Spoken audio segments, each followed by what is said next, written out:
안녕하세요. 안녕하세요. 안녕하세요. 반갑습니다. 토연중학교 3학년 아니야, 뭐 벌써부터 인사를 해요. 정신이 없이 긴장했네 보네, 여러분. 반갑습니다. 한뼘 일기 어워드 장원급제 선발전입니다. 도양, 이도양. 네. 한뼘 일기 어워드가 뭐죠? 한뼘일기 어워드라는 게 약간 네. 자기의 생각을 좀 더 깊고 성숙하게 표현을 해서 한뼘일기를 작성하는 사람들이 약간 상을 받는 그런 우리 학원의 이제 시그니처 중에 하나가 이 한뼘 일기잖아요. 이전엔 여러분이 쓰고 또 수업 시간에 발표도 하고 더러운 토론도 있잖아요.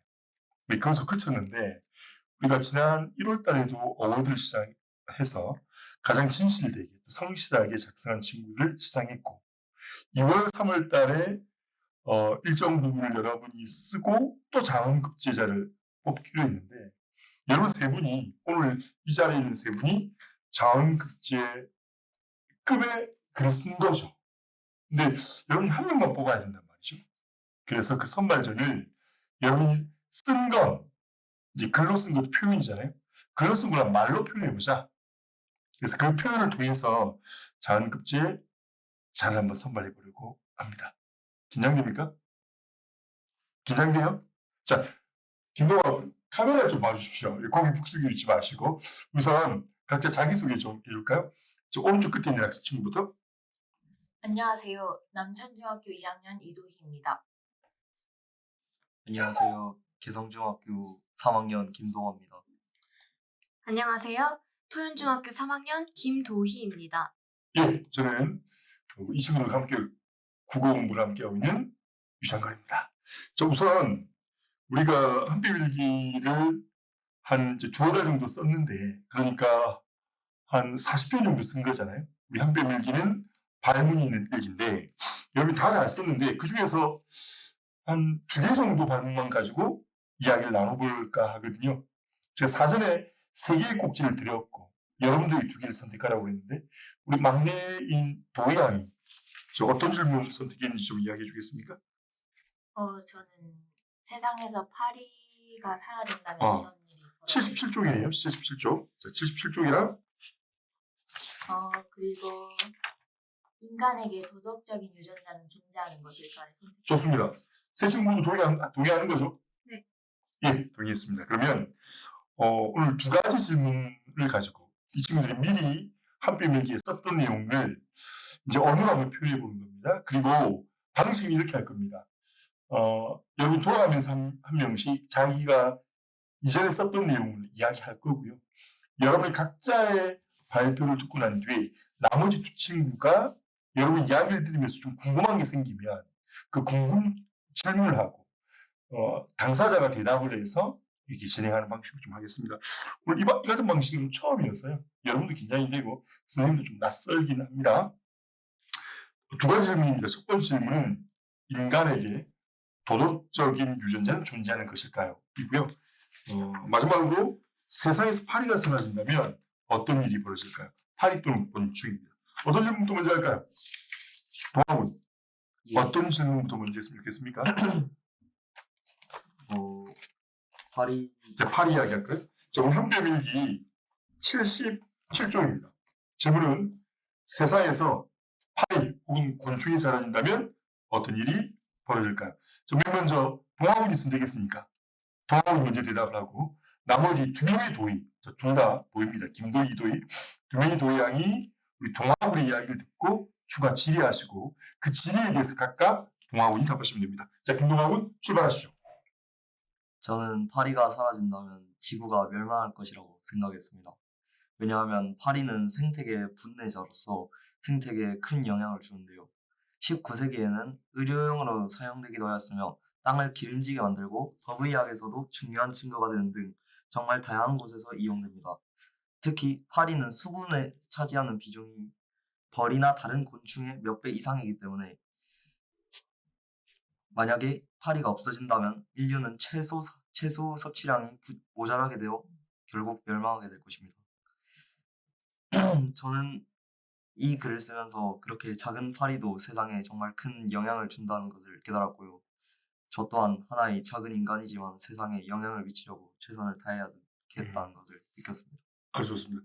아까 그 동학원이 쓴 글 중에 수분에 영향을 미친다, 수분의 이동에 영향을 미친다. 정확하게 말하면 이게 맞나요? 예, 맞습니다. 예. 그리고 그 수분의 이동으로 일어나는 식물들이 우리 인간에게 최소한에서 섭취, 음식으로 제공된다. 그런 뜻인 거죠? 예, 좋습니다. 우리 동화군의 응답에 대해 김도희 양 혹시 질문하고 싶은 게 있으면 질문해 주실래요?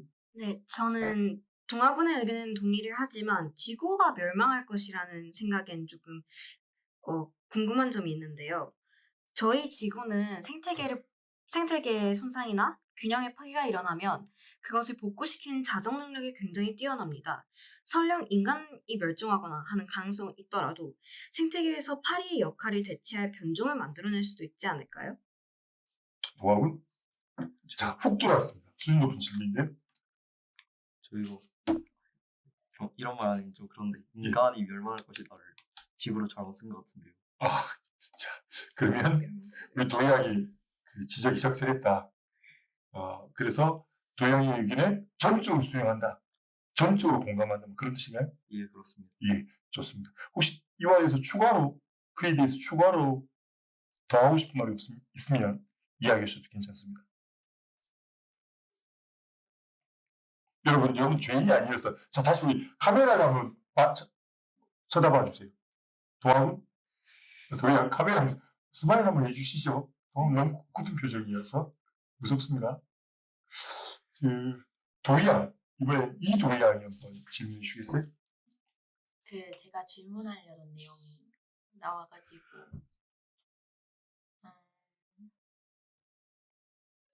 질문이 중첩되었습니까? 그럼 네. 다음 넘어가죠. 뭐. 예, 그런 김에 이번엔 이도양의 답변을 한번 듣고 싶습니다. 만약에 세상에서 파리 곤충이 사라진다면 어떤 일이 벌어질까라는 질문에 대해서 저는 이렇게 생각했습니다.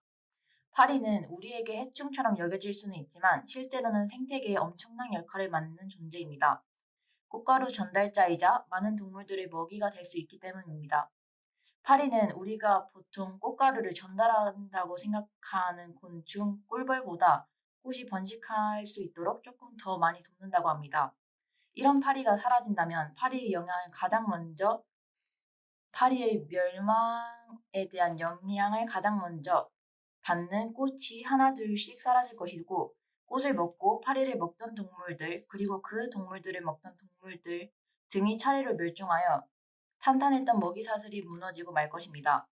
파리는 개체수가 많고 꽃의 번식을 돕는 만큼 중요한 일을 하다 보니 파리가 사라진다면 많은 동물들뿐만 아니라 많은 사람들도 불편을 덜 겪게 될 것이라고 생각했습니다.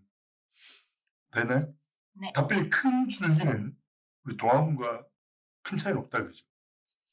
동화군, 아까 이제 질문을 받는 입장이었는데 이번 질문 한번 해보시겠어요? 아까 파리가 먹이로서도 생태계에 영향을 미친다고 했는데 꽃가루를 이동시킨다는 근거에 관한 설명은 충분했는데 먹이로 사용된다는 근거는 충분하지 않아서 그거에 대한 근거를 조금 더 들어보고 싶습니다. 그 파리는 되게 뭔가 힘이 없고 약한 존재이다 보니까 일단 거미의 먹이도 될 수가 있고 약간 작은 동물들이 먹이가 없을 때 약간 대체용으로도 먹을 수 있는 존재입니다. 어떤 생명체에게 파리는 맛있는 주식이 되거나 간식거리가 되기도 한다는 뜻이군요. 예. 우리 도영 혹시 추가 질문할 게 있습니까? 저는 없습니다. 예. 이 질문은 좀 과학적인 질문이어서 여러분이 답변들도 좀 유사한 것 같고 추가 질의가 잘 안 나오는 것 같은데 우리 도영은 이 질문에 답하기 위해서 우리가 한뼘일기를 답을 할 때 이 질문 이외에도 도영은 어떤 방식으로 답변을 준비합니까? 그러니까 한뼘일기 질문을 읽고 쓰기까지의 중간 과정, 어떤 과정을 거치나요? 저는 우선 답변에 관한 저의 생각을 한번 정리를 해봅니다. 그리고 특히 주의하는 거는 어떤 질문이 있을 때 흔히 생각할 것 같은 전형적인 답변 이외에 제 개성을 보여줄 수 있는 그리고 제 가치관과 제 능력을 보여줄 수 있는 답변을 생각합니다. 이후 답변의 틀이 잡히면 그에 관한 근거 자료를 찾곤 합니다. 이때 이 자료는 뭐 검색을 하면서 논문이나 영상일 수도 있고 책을 참고한 경우도 많습니다. 예를 들자면 이번 파리나 곤충이 사라진다면 어떤 일이 벌어질까요? 에서는 여러 그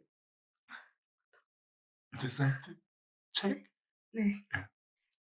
여러 책을 참고했었습니다. 혹시 꿀벌이 사라진다면? 아니요. 그 어. 유명한 생물 어. 교수님이 계셨는데 그 유튜브.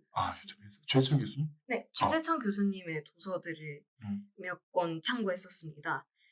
그리고 그렇게 근거 자료를 바탕으로 제 질문을 한번 정리를 해본 후에 이에 대해 반박이나 추가적으로 질문할 수 있는 부분들을 정리해서 그 부분을 계속 보완해보곤 합니다. 그러니까 한두 줄짜리 질문을 받고 한 뼘 정도의 답변을 쓰는데 그 한두 줄의 질문과 한 뼘의 답변을 쓰기 위한 사고의 처리 과정, 또 자료의 준비, 그것에 해서 선정에는 꽤 시간을 쓰는 편이군요, 도의학은. 네.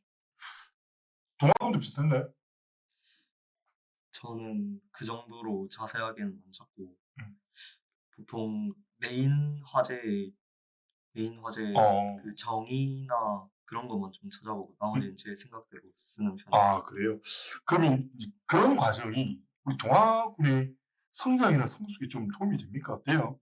한별일기를 쓰면서 본인의 성장과 성숙이 좀 이루어지나요? 보통 이런 문제에 대해서 생각할 기회가 음. 일상생활에서 좀 적잖아요. 네네. 근데 이러한 문제에 대해 생각을 좀 해보니까 제가 평소에 안 쓰는 그런 뇌 부분이 좀 내가 활성화 되는 것 같아. 근데 우리 동아부는 이제 의문에서 함께하는 시간이 좀 되다 보니 이 커리어가 있잖아요. 그래서 한별일기를 이전에도 써보셨잖아요. 더 동일한 질문을 받기도 합니다. 혹시 이전에 그러니까 1학년 때 받았던 질문 그때의 대답과 실제로 성장했거든요. 그때에 비해 지적으로도 혹시 정서적으로도 성숙된 답변이 좀 나오고 있는 것 같은가요? 그때보다는 훨씬 나아진 것 같습니다. 네. 그렇게 된 배경은 무엇일까요? 신체가 성장한다고 해서 지적으로 성장하는 건 아닐 텐데, 성숙하는 건 아닐 텐데. 일단은 좀 더 여러 가지의 사회적 경험들을 거쳤고 그리고 한뼘일기도 꾸준히 씀으로써 좀 뇌 자극도 늘어가면서 좀 생각할 수 있는 능력도 좀 커진 것 같습니다. 핵심은 한뼘일기가 주는 신선한 자극. 좋습니다. 도영은 이제 한뼘일기 쓰기 시작한 게 현재 4, 5개월 정도 됐다 그죠? 이전에 혹시 일기 썼었나요? 써본 적 있어요? 언제 썼어요? 초등학교 1학년 때부터 학교에서 시켜가지고 쓴 경험이 있습니다. 자, 이런 식의 일기 써보는 거 어떻습니까? 되게 평소에 생각할 수 없는 질문을 받기도 하고 제가 이런 질문들을 좋아하는 편이다 보니까 되게 재밌어요. 좋습니다. 자, 선생님이 좀 여러분들 긴장 풀게 하려고 여러분 예상하지 못했었던 저도 예상하지 못한 질문이었어요. 좀 많이 풀어졌습니까, 동학은? 잘생긴 얼굴로 한번 스마일 한번 해주셨으면 좋겠는데 인물열대의 차은우 아니었습니까? 그런 소리 하시면 그런 소리 하면 큰일 납니까? 쟤는 그렇게 보이는 걸 어떻게 해요? 감사합니다. 네, 우리 양쪽에 앉은 우리 여학생들도 블랙핑크의 미안합니다. 자, 여러분 다음 질문 67쪽입니다. 67쪽의 질문. 아까 좀 과학적인 질문이었다면 이번엔 좀 인문학적인 질문이라고 할 수 있겠습니다. 이 질문 역시 여러분 세 사람이 합의해서 선택한 질문인데요. 65쪽인 거죠? 이런 질문. 네. 예, 65쪽이네요. 한뼘일기 65쪽입니다. 한뼘일기는 질문이 있는 일기이고요. 또 이 일기를 꾸준하게 씀으로써 논소적인 평가에 대한 대비라든가 혹은 특목고를 자사하고 혹은 대입 면접 등에 좀 도움이 되게 하기 위한 구성입니다. 즉 이야기를 중간에 끼워넣은 것도 두 번째 질문에 대해서 여러분 생각할 기회를 좀 준 겁니다. 첫 번째 질문은 우리 동아군이 먼저 했으니까 이번에 우리 선생님 옆에 있는 도희양부터 해볼까요? 인간에게 도덕적 유전자는 존재하는 것일까요? 저는 도덕적인 유전자는 존재하지 않는다고 생각합니다. 도덕은 인간이 만들어낸 주관적인 기준입니다. 그렇기 때문에 시대와 지역에 따라 변하곤 합니다.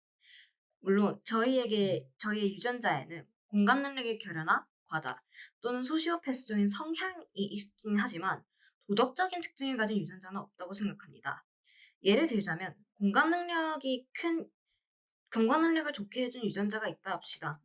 이는 타인에게 공감하고 위로해주는 도덕적인 행위로 이어질 수도 있지만 범죄자나 사이비 교리에 공감해 허무맹랑한 이야기를 늘어놓거나 피해를 주는 비도덕적인 행위로 연결될 수도 있습니다. 어떤 유전자는 항상 도덕적인 행위로 이어질 가능성과 비도덕적인 행위로 연결될 가능성을 비슷하게 내포하고 있기 때문에 어떤 유전자를 도덕적인 유전자를 하기에는 많이 어렵다고 생각합니다. 좋습니다. 질문 자체가 철학적이기도 하고 해서 질문 자체가 좀 어렵지 않던가요? 확실히 자료를 찾는데 많이 어렵긴 했습니다. 유전자란 이야기를 듣자마자 리처드 도킨스의 이기적인 유전자에 대한 해석을 굉장히 많이 읽어보았었는데요. 그 자료를 해석하고 고민하는 과정이 굉장히 복잡했던 걸로 기억합니다. 좋습니다. 자, 우리 김도희양의 응답에 대한 우리 김동아군의 질문을 한번 이 질문이 궁금하네요. 준비된 질문 없나요? 있긴 한데 예, 뭐든지 해보시고. 좀 후반 거를 못 들어가지고 예. 일단 초반 것만 듣고 예. 말을 하자면 도덕의 기준이 시대에 따라 변화를 한다고 했는데 그거에 따른 근거를 좀 듣고 싶습니다. 도덕 같은 경우에는 이제 어떤 현대 같은 경우에는 어떤 사람에게 타적인 행위, 예를 들자면 뭐 타인을 공감하고 위로하고 뭐 기부를 한다거나 그런 행위들을 도덕적이라고 일반적으로 하곤 합니다.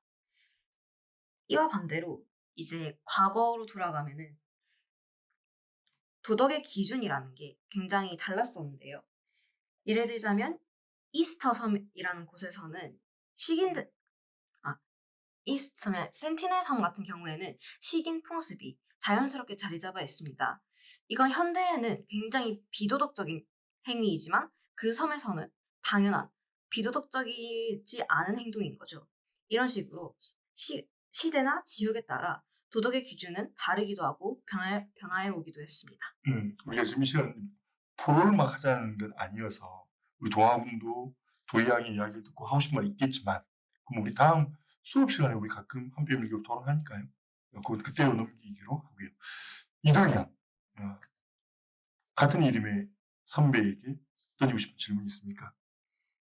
그 도덕적인 유전자라는 거에서 도덕이 약간 주관에 따라서 바뀔 수 있다고 하셨는데 혹시 도덕이 어떤 것이라고 스스로 생각하시나요?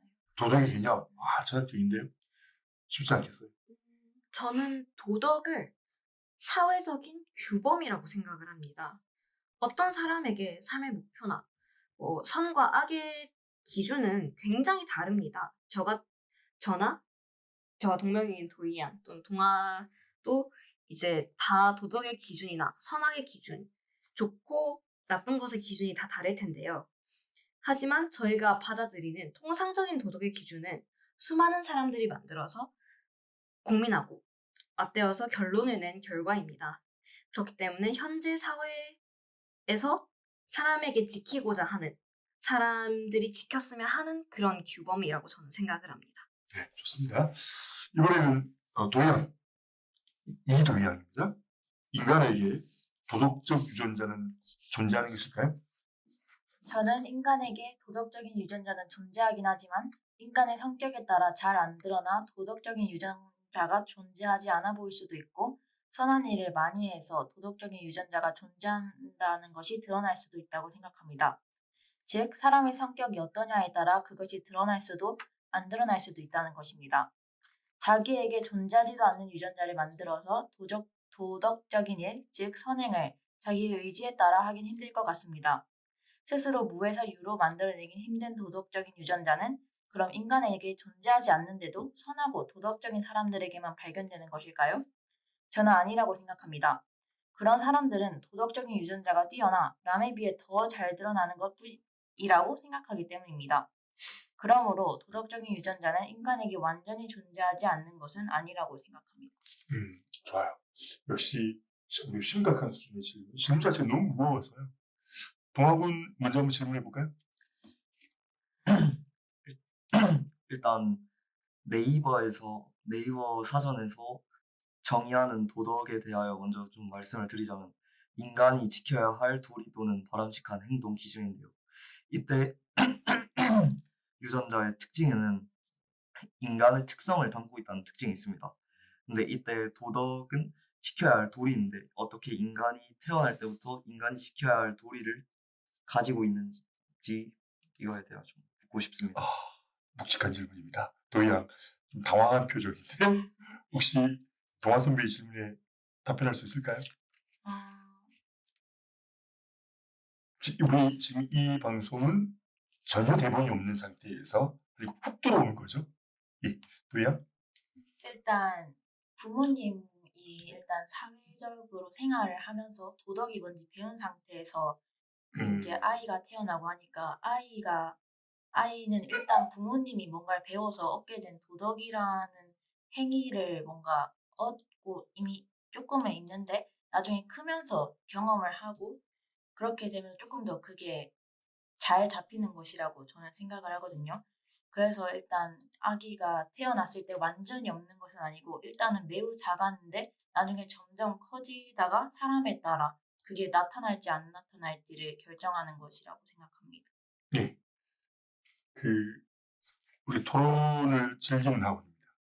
그래서 아마 우리 이번 주부터 시작되는 카늘초도 토론편도 피 터지는 토론이 품격 있게 진행이 되잖아요. 그래서 오늘은 여러분 주고받는 이 토론은 진행이 될 수 없음을 여러분 양해해 주시고 여러분 각자가 갖고 있는 의문들은 한편 추가로 한번 여러분이 작성해 보시고 사색해 보셨으면 좋겠습니다.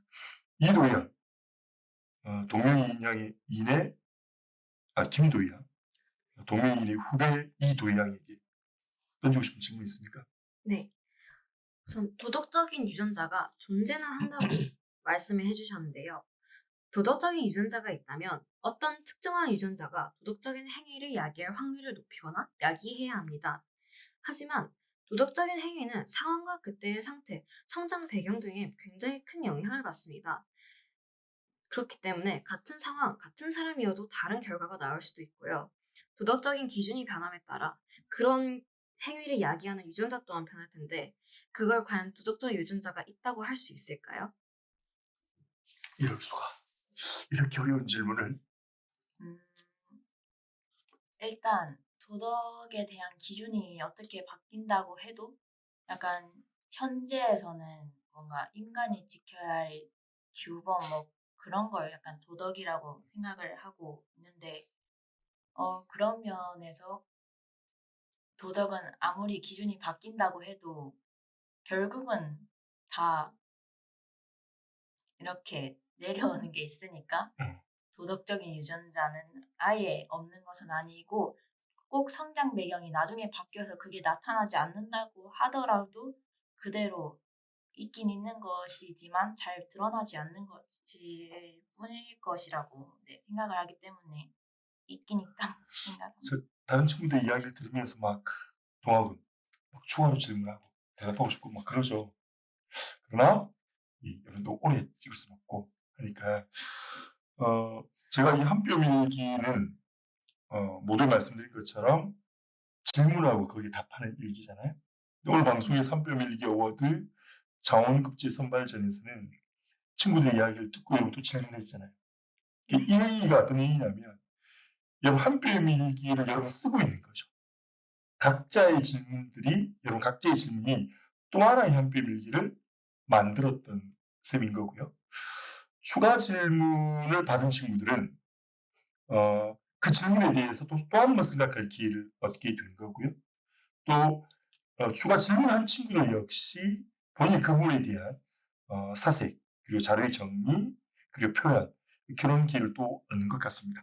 자, 한별일기 어워드 장학국제 선발전은 이 두 개의 질문 정도로 마무리하고 앞으로도 여러분 열심히 써주시고요. 여러분의 이 답변들을 나중에 좀 모아서요. 이렇게 기수별로 어워드에 장원한 친구들, 또 여러분 오늘처럼 전 후보자들의 글들 따로 모아서 책을 하나 냈으면 좋겠다. 이런 생각도 듭니다. 그리고 이어지는 카르조다 우리 토론편에서도 이와 유사한 질문들이, 심지어는 15개 질문들이 있으니까 그때 좀 피 터지는 토론을 함께 해주시길 바랍니다. 마지막으로 이 두 개의 주제는 여러분이 최초에 이제 선택해서 하고 싶은 말은 아니었잖아요. 한별일기 어워드 2024년 두 번째 어워드였는데요. 혹시 이 두 질문 말고 각자가 쓰면서 난 이 질문을 좀 가장 깊게 고민했다. 그리고 내게 좀 의미가 있었다. 라는 질문들이 각자 있을 것 같아요. 중첩도 괜찮습니다. 그래서 그 하나씩 선택해서 질문 한번 읽어주시고 또 여러분의 생각을 한번 읽어주시면 여러분 너무 지금 쟁쟁하게 잘하셨어. 누가 과연 좌용 급제자가 될지 잘 모르겠거든요. 그래서 이 마지막 내가 선택한 나의 한 뼘이 그리고 내 생각 이것으로 장국제 선발자가 결정이 되지 않을까 싶습니다. 이번에는 우리 끝자리는 이도희양부터 한번 해보겠습니다. 저는 본인이 생각하는 몇 인생을 쪽이죠? 34쪽입니다. 저는 본인이 생각하는 인생의 절정기는 언제쯤일까요? 그렇게 생각하는 이유는 무엇인가요? 라는 질문에 되게 깊이 고민했다고 생각합니다. 이에 대해 답변을 해오자면 저는 인생의 절정기는 40대라고 생각합니다. 소설의 절정 단계에서 긴장감이 최고조되고 사건 해결의 실마리가 보이는 것처럼 40대는 그런 시기라고 생각하기 때문입니다. 살아온 어른이 된 후 20대 때부터 자신의 꿈과 능력을 펼치며 살아갑니다. 그리고 이런 꿈을 이루기 위해 노력했던 것들이 40대쯤 빛을 발휘한다고 생각합니다. 목표를 가지고 노력하다가 40대가 되어 주위를 둘러보면 어느새 그 목표보다 더 위에 있을지도 모른다고 생각합니다. 또한 사회적으로 안정된 40대는 그때부터 노후를 준비하기 시작합니다. 노후란 인생의 단계 속 결말, 즉 계절로 비유하면 겨울이니 편하게 살기 위해 노후 전 자신의 마지막을 위해 돈을 모으기 시작합니다. 저는 이런 것을 사건 해결의 실마리를 제시하기 시작하는 것과 비슷하다고 느꼈습니다. 따라서 40대는 인생의 결말을 준비하고 걸어온 인생의 길을 가장 빛내는 순간인 것 같아 40대가 인생의 절정기인 것 같습니다. 야, 이 정도 박수 한번 쳐야 돼. 박수. 이 방송을 보시는 시청자들 박수 한번 치시고 아주 근사한 이야기였습니다. 자, 동학은 오늘 동학은 차례입니다. 45쪽 인간이 다른 생물에 대해 가지는 가장 특이한 특징은 무엇입니까? 를 하려고 하는데 이걸 말하기 전에 먼저 하고 싶은 말이 제가 지금 말하는 이걸로 좀 저를 이상하게 보지 않으셨습니까? 우리 그렇게 이상한 사람 아닙니다. 그렇게 보는 사람도 이상한 사람이죠. 그쵸. 예.